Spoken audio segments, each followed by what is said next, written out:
Owen never imagined that morning would be the one that changed everything.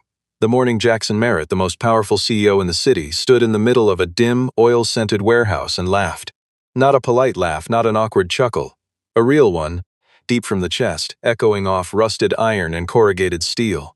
The machines Owen had spent 12 years collecting, restoring, and hiding from the world, each one pulled from a condemned building, a flooded basement, a forgotten corner of New England's industrial past, had just been called a junkyard.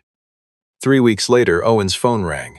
The caller introduced herself as the acquisitions director of the Smithsonian Institution. The number she quoted left the entire city speechless. Press play, because the man everyone laughed at turned out to be the one person worth listening to. Owen Callaway was 41 years old, built like someone who had spent 2 decades doing real work with his hands. Broad shoulders, calloused palms, a jaw that stayed set even when everything around him was coming apart. He lived in a rented house on the eastern edge of Hartford, Connecticut, drove a pickup truck with a cracked side mirror he never got around to fixing, and ran a one-man mechanical repair service that kept the lights on without leaving much room for anything else. His wife, Eleanor, had died 7 years earlier from an illness that came fast and took everything faster. He had not remarried. He had not dated. He had instead built a habit of arriving at a rusted warehouse on the outskirts of the city every morning before sunrise, unlocking the padlock on its corrugated gate, and disappearing inside for an hour before the rest of his day began. The warehouse was 800 square meters of concrete floor, yellow overhead light, and silence, and inside it sat 43 machines that the rest of the world had thrown away. There was a Jacquard steam loom from 1887, manufactured in Lyon, France, its wooden punch cards still suspended mid-sequence as if the weaver had simply stepped out for a moment and never come back. There was an original Ford ignition engine prototype from the early 1900s, its copper fittings oxidized green. A letterpress machine from 1901, an industrial hydraulic pump from a Pennsylvania coal mine, a hand-cranked typesetting press that had once produced a small-town newspaper in Vermont for 40 years before the building burned. Owen had found none of them at auction. He had not purchased them through dealers or estate sales. He had found each one in the places where things go when nobody wants them anymore. In the rubble of demolition sites, in flooded storage units, in the back rooms of factories that had printed closure notices on the same machines they were throwing out. He had loaded them into his truck himself, driven them back to Hartford himself, and restored each one by hand, lubricating bearings, replacing missing bolts with period-accurate reproductions, cleaning away decades of grime without stripping the original surface. He had never sold a single one. He had never shown them to anyone except his oldest friend, Sebastian Grant, a welder who worked a few blocks away and who had developed the habit of stopping by the warehouse once a week to shake his head and drink a beer in the presence of objects he did not fully understand. Sebastian was 38, quick with a joke, and fundamentally practical in a way that had occasionally kept Owen from making terrible decisions. He was also, by his own admission, completely baffled by what his friend was doing. "You know you could get $60, maybe $70,000 for the Lyon loom alone," Sebastian said one evening, leaning against the doorframe with a can of beer sweating in his hand. "Just that one," without blinking. Owen looked at the machine for a moment without answering. Sebastian had said variations of this sentence at least 30 times over the years. Owen's response had never changed, not yet. In the far corner of the warehouse, a single machine sat beneath a heavy blue tarpaulin. Sebastian had noticed it on his first visit years ago. He had asked about it exactly once. Owen had changed the subject so smoothly and completely that Sebastian had learned, eventually, not to bring it up again. The blue tarp sat undisturbed, patient, like something that had already decided it could wait. The phone call came on a Tuesday afternoon, while Owen was finishing a repair job on an industrial lathe at a machine shop in Wethersfield. The number was from downtown Hartford, an office exchange he didn't recognize. The voice on the other end was clipped and efficient. A woman introducing herself as the executive assistant to Jackson Merritt, chief executive officer of Callaway Industrial Group. She informed Owen that Mr. Merritt would like to meet with him on Friday at 9 o'clock in the morning. The reason, she said, was simple. Callaway Industrial was planning a significant expansion. The parcel of land Owen's warehouse sat on, leased from a private landowner who had sold his holdings to a real estate subsidiary of Callaway Industrial the previous year, was positioned at the center of that plan. Mr. Merritt would like to discuss the transition of the lease. Owen thanked her, wrote down the address, and sat in his truck for a long time after the call ended. He looked at his hands. Then he started the engine and drove back to the warehouse, where he stayed until almost midnight, moving between the machines in the yellow light, not repairing anything, just looking. Jackson Merritt had built Callaway Industrial Group into a $700 million enterprise over 20 years, and he had done it by being faster than other people at deciding what was worth keeping and what wasn't. He was 52 years old, educated at Harvard Business School, and dressed every morning in suits that cost more than Owen made in 2 months of repair work. He had a gift for seeing a piece of land or a failing company and understanding its potential yield before anyone else in the room had finished reading the prospectus. He was not cruel in the way people sometimes imagine powerful men to be. He did not enjoy causing pain. He simply did not spend much time thinking about the people who ended up on the losing side of his decisions, because thinking about them would have slowed him down, and slowing down was the one thing Jackson Merritt had never learned to do. His assistant, Diana Ashworth, was 35 years old and had worked for him for 6 years. She was efficient, composed, and almost entirely unreadable, the kind of professional who anticipated problems before they arrived and solved them without making noise. She was the one person in Jackson's orbit who occasionally, quietly, pointed out when he was wrong. He almost always ignored her. She almost always turned out to have been right. Owen arrived at the Callaway Industrial offices on Friday morning wearing the best clothes he owned, which clean and pressed, but still made him look more like a man who fixed things than a man who negotiated them. He was shown into Jackson's corner office by a receptionist and told to take a seat. Jackson was at his desk signing documents. He did not look up for 3 minutes. When he finally set down his pen and leaned back in his chair, he studied Owen the way he studied acquisition targets. Efficiently taking inventory, he laid out the situation without preamble. Callaway Industrial needed the warehouse parcel. They would compensate Owen generously to terminate his lease ahead of schedule. The offer was more than twice the market rate. He said it as though he expected Owen to thank him. Owen did not thank him. He said he needed time to consider. Jackson's expression shifted almost imperceptibly. Not anger, but something adjacent to surprise, the look of a man who had expected a door to open and found it stuck. "How much time?" Jackson asked. "Before you decide," Owen said, "I'd like you to see what's in the warehouse." Jackson agreed. He said it the way a man agrees to listen to a child explain something he already knows, patiently as a formality, because it costs nothing and gets the process moving. The following Monday, Jackson drove to the warehouse in a black Bentley Continental that parked in the gravel lot like a statement. Diana climbed out behind him with an iPad, and a third member of the team carried a camera. The morning was cold and gray, the kind of Hartford November that makes everything look slightly unwashed. Owen met them at the gate and unlocked it without ceremony, and the 4 of them walked into the warehouse together. Jackson stopped just inside the entrance. For a moment, he was genuinely quiet. The machines rose from the concrete floor in rows, enormous, intricate, the accumulated mechanical intelligence of 100 years compressed into 43 objects that had each, in their original context, been central to how the world worked. The Lion loom stood 14 feet tall, its iron frame painted to a deep, almost warm brown. The hydraulic pump from the coal mine occupied an entire corner, its pistons as thick as a man's thigh. The letterpress machine still held a column of lead type, set in 9-point font, the ghost of a headline no one had read in 50 years. Diana moved slowly along the first row, photographing each machine in detail. She did it without being asked.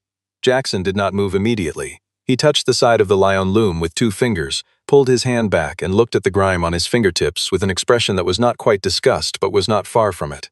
Owen began to speak, quietly, without performance, explaining the loom's origin, the mill in Lyon that had built it, the specific weaving technique it had been designed to produce.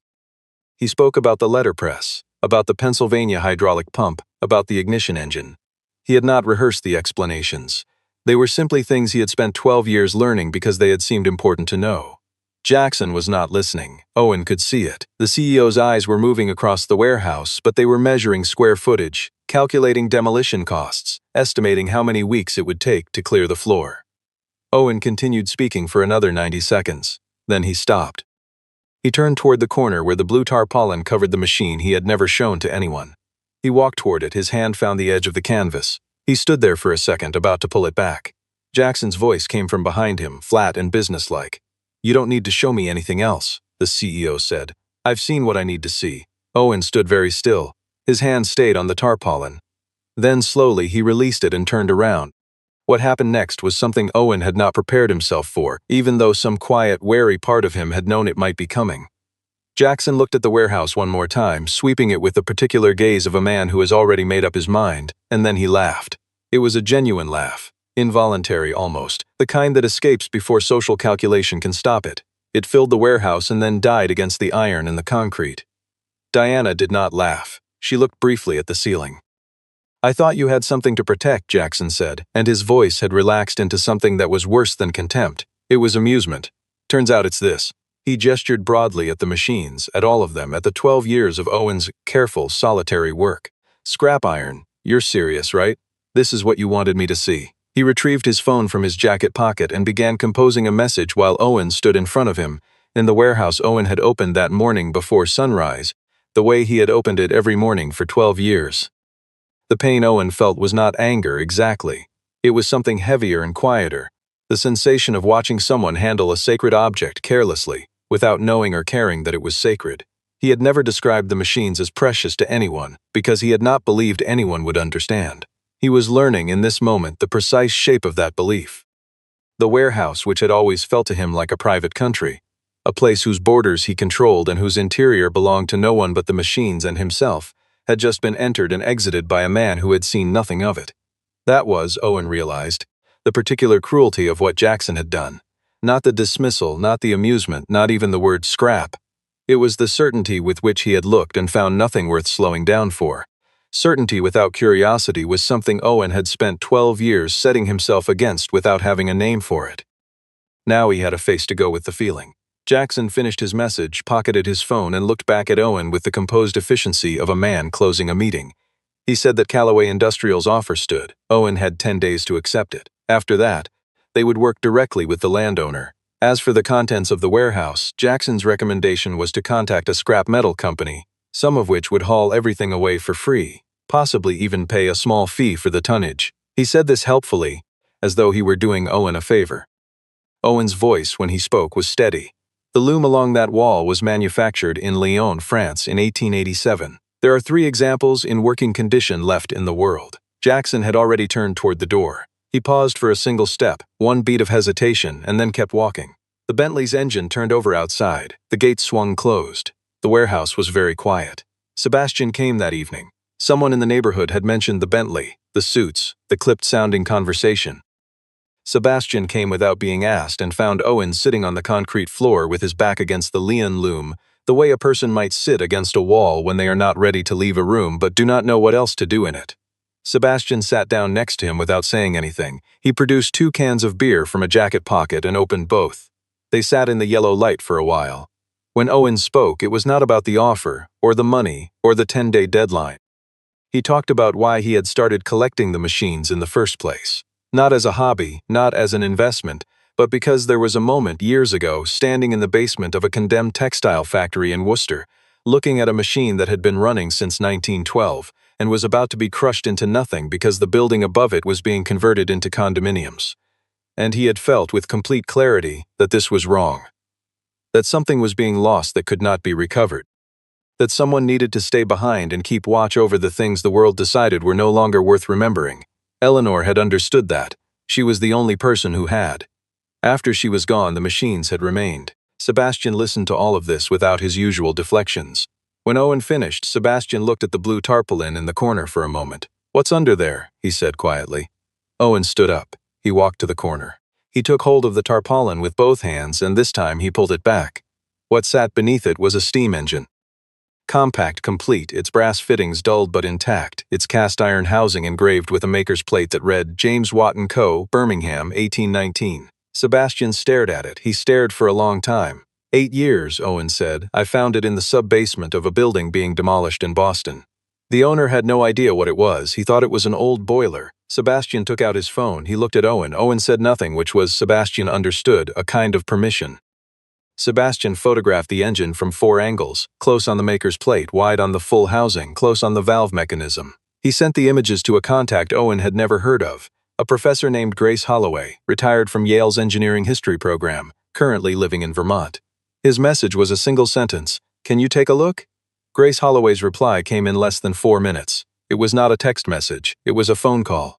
Grace Holloway was 68 years old and looked like someone's favorite schoolteacher. White hair cut cleanly at the jaw, navy wool sweater, tortoise shell glasses with a thin gold chain running from both arms to a small clip at her collar.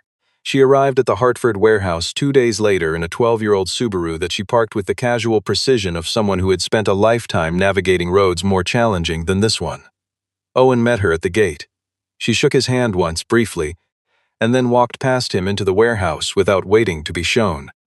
She moved through the rows of machines the way a reader moves through a library. Not randomly, but with a destination already in mind, stopping at certain points, lingering longer than expected, running her fingers along surfaces in ways that conveyed not sentiment but knowledge. She crouched in front of the Jacquard loom and examined the suspension mechanism of the punch card reader for almost 3 minutes without speaking. She studied the alignment of the gear train at the base of the letterpress, with an expression that was close to professional respect. She tested the stiffness of the hydraulic pump's pressure valve with 2 careful fingers, released it, and made a sound in her throat that Owen could not categorize. He had spent 12 years in this warehouse and had never once heard someone else make a sound that indicated they understood what they were looking at. Grace made 3 of them in the first 20 minutes. When she reached the James Watt engine in the corner, still uncovered, the first time the tarpaulin had stayed down for longer than a minute in 8 years, she stopped. She stood in front of it for a long time. Then she turned around. The Powerhouse Museum in Sydney paid $380,000 in 2019 for a Watt-period engine of the same general era, she said, significantly less complete than this one. Considerably less well-documented by provenance. She let that sit in the air of the warehouse for a moment. Then, who else knows this is here, Owen said. Just Sebastian, and now her. Grace called Adrian Cole that afternoon from Owen's parking lot, standing in the November cold with her phone pressed to one ear and her free hand in her jacket pocket. Adrian was 44 years old and worked for Christie's auction house in New York as a senior specialist in industrial heritage objects, one of perhaps a dozen people in the country who could walk into a room full of 19th-century machinery and tell you, within the first 10 minutes, which pieces were historically significant and which were merely old. He drove to Hartford the following morning with 3 cases of equipment and the focused, methodical energy of someone who had been handed what he suspected might be the most interesting job of his year. He moved through the warehouse with a digital measuring instrument, a fiber optic inspection camera, and a reference library loaded onto a tablet that he consulted constantly without apparent embarrassment. He did not speak much while he worked. He photographed everything. He spent 45 minutes with the Jacquard loom alone, comparing its mechanism to manufacturing records from the Lion factory on his tablet. When he reached the James Watt engine, he set down his equipment. He looked at the maker's plate for 30 seconds. Then he placed his right hand flat against his sternum, a single wordless gesture that was the only unguarded thing he did during the entire visit. "You're aware," he said carefully, turning to Owen, "that the records of James Watt and Company list this engine, serial number matching this plate, as destroyed in a warehouse fire in Birmingham in 1931.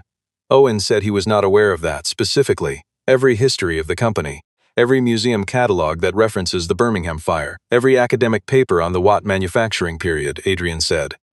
"They all carry the same notation. Presumed destroyed 1931. He looked at the engine again. It was not destroyed. That evening, Adrian and Grace sat with Owen at a folding table in the warehouse while Sebastian leaned against the doorframe and did not sit down, as though sitting would be committing to something he had not yet fully processed. Adrian opened his laptop and turned it to face Owen.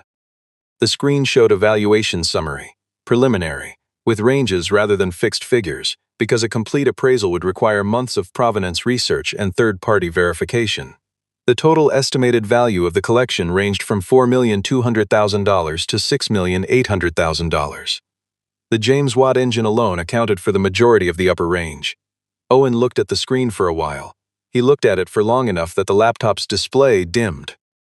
From the doorway, Sebastian said something quietly that he later claimed Owen had misheard. Owen reached forward and pushed the laptop gently back toward Adrian. "I'm not selling," he said. Adrian and Grace exchanged a glance that had nothing of surprise in it. Grace smiled, small and unhurried. She had expected exactly this. She had, in fact, prepared for it. The alternative she proposed was not new to the world of institutional heritage management, but it was perhaps new to Owen's way of thinking about what his collection could become. Rather than selling, the machines could be placed on long-term exhibition loan, a formal arrangement in which Owen retained full legal ownership while the objects were housed, insured, conserved, and displayed by a partnering institution. Several major museums had contacted Grace over the years specifically to ask whether she knew of any significant undocumented industrial heritage collections. The Smithsonian Institution's National Museum of American History was at the top of that list. A 15-year loan agreement of the kind she was describing, covering the full collection with annual licensing payments, comprehensive conservation costs covered by the institution, and full insurance, could generate for Owen somewhere between $180,000 and $240,000 per year, consistently, without requiring him to give up a single machine. Owen listened to all of this without taking notes, without interrupting, without asking questions. When Grace finished, he was quiet for a moment. He looked across the warehouse at the James Watt engine. "There's a textile mill in Providence," he said. "Being demolished next month. I heard they might have equipment from the 1890s still in the building." Grace looked at him carefully. Owen looked back at her.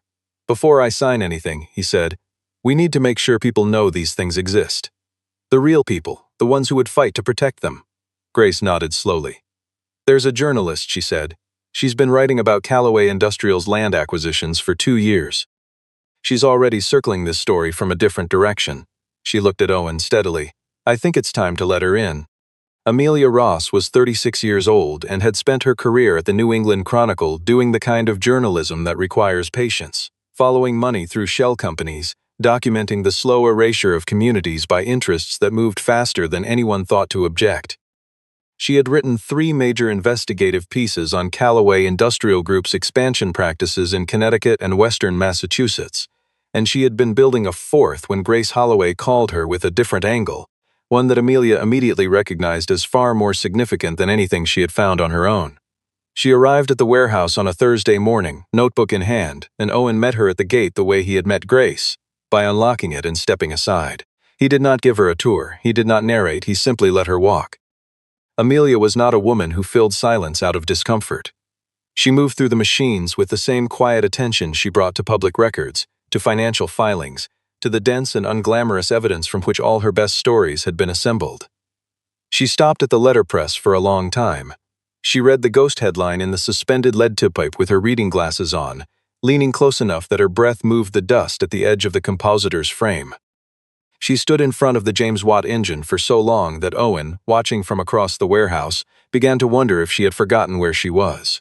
45 minutes after she entered, Amelia was standing in the middle of the warehouse with her notebook still closed, her phone pressed to her ear. "I need the front page," she told her editor. "And I need our best photographer here by noon." The story ran that Thursday morning beneath a headline that took up half the width of the Chronicle's front page. "The Hidden Industrial Museum of Hartford, one man's 12-year secret collection that historians say changes everything." The piece was 1,200 words and was accompanied by 8 photographs. Wide shots of the warehouse interior, close details of the Jacquard loom's punch cards, the Watt engine's maker's plate centered in its own frame, and one photograph of Owen standing beside the loom with his hands in his jacket pockets and the uncomplicated expression of a man who has just been asked how he feels about something and has decided to answer honestly. By mid-morning, the article had been shared by 3 separate academic history accounts, with combined followings in the tens of thousands. By afternoon, it had been picked up by the Associated Press wire. By evening, it appeared on the websites of Reuters, the BBC, and The Guardian, each carrying variations of the same quote from Grace Holloway. This was one of the most significant discoveries of undocumented industrial heritage in decades.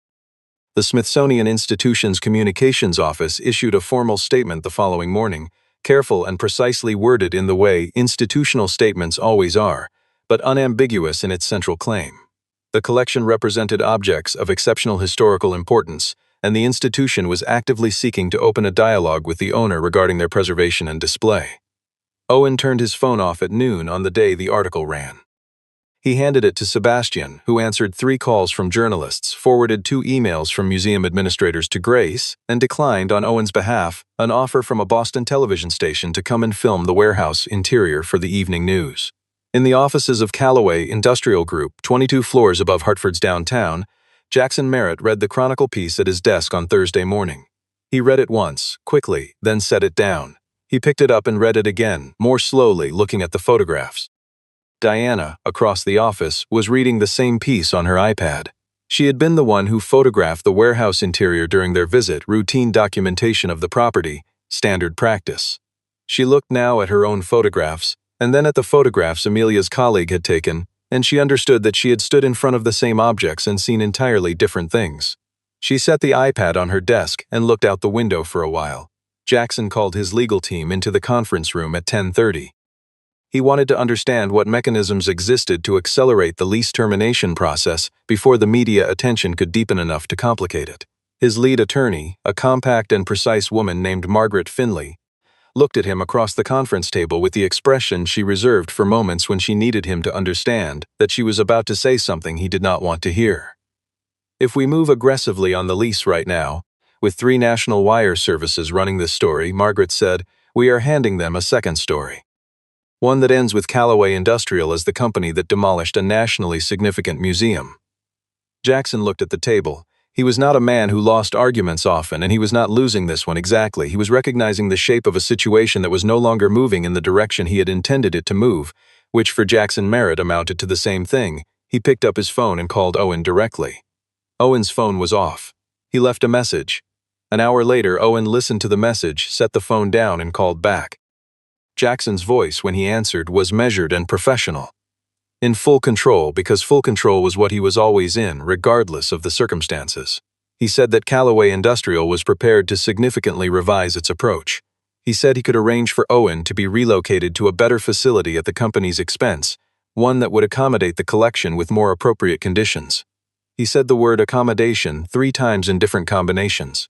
Owen listened to all of it. Then he said quietly and without editorial that the Smithsonian had called him that morning, that the Metropolitan Museum of Art had called the previous afternoon, that an email had arrived overnight from the Powerhouse Museum in Sydney, time-stamped at 3 a.m. Hartford time. He said that he had not yet called any of them back because he had spent the morning sitting in the warehouse. He said nothing else. The silence on the line lasted for 4 seconds. Then Owen said, "Thank you for calling, Mr. Merritt." He ended the call. He sat down on the concrete floor, his back against the James Watt engine, and stayed there for a long time.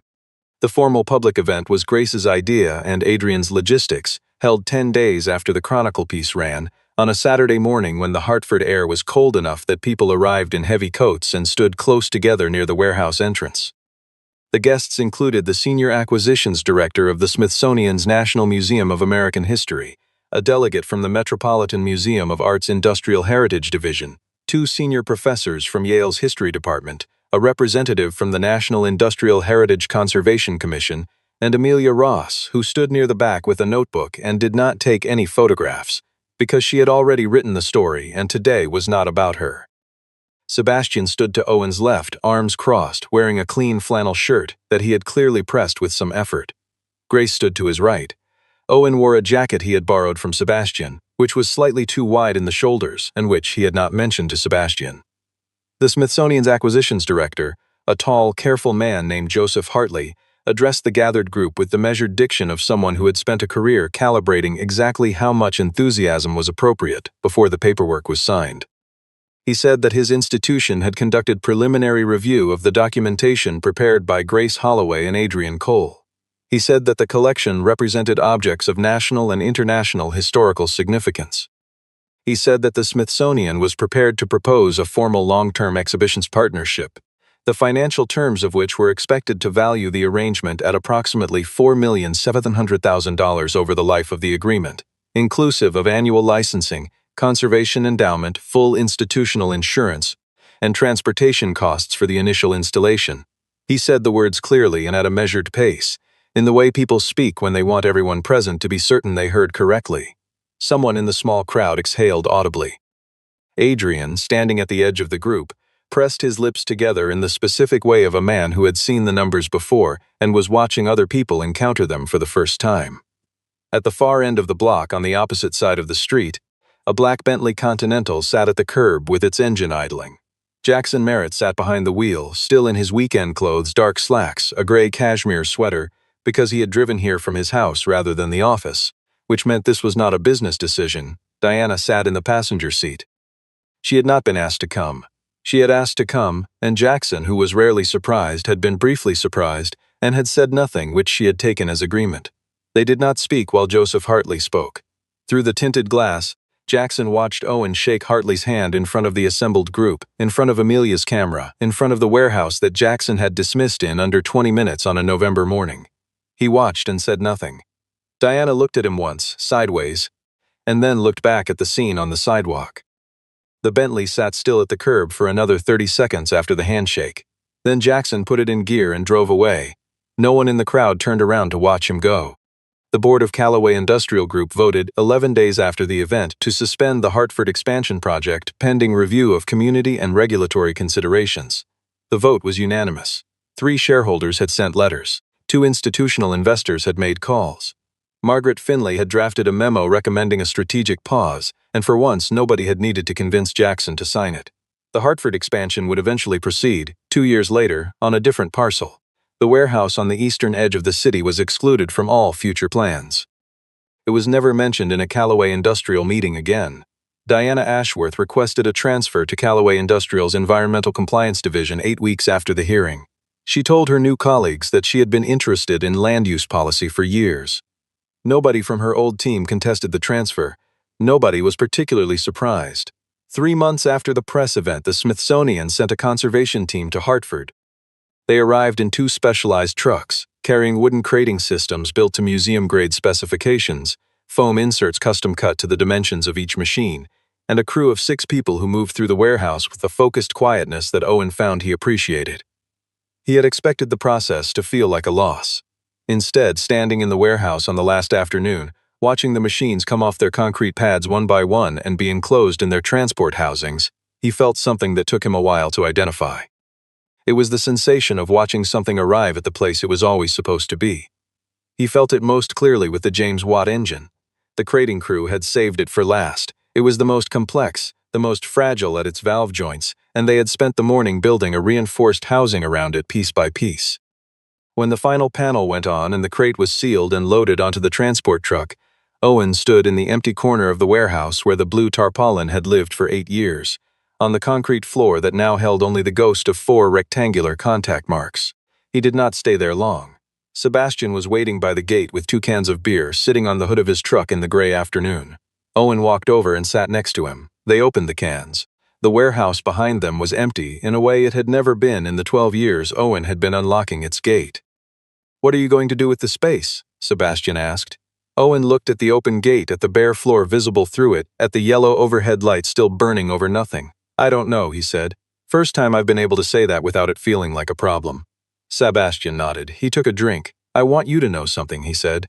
3 years ago, when the landlord raised your rent and you almost gave it up, I was the one who told you to sell the loom and call it done." Owen looked at him. "I know," Owen said. "I almost listened to you." "That is the one time in my life," Sebastian said with great seriousness, "that I am glad someone did not listen to me." Owen laughed. It was a real laugh, unhurried, the kind that comes from a place that has not been accessed in a long time. It lasted a few seconds and then settled into the quiet of the parking lot. Grace had sent a message that morning while the crating crew was still working. She wrote that she had heard from a colleague at Brown University that a textile mill complex in Providence was scheduled for demolition beginning the 2nd week of December.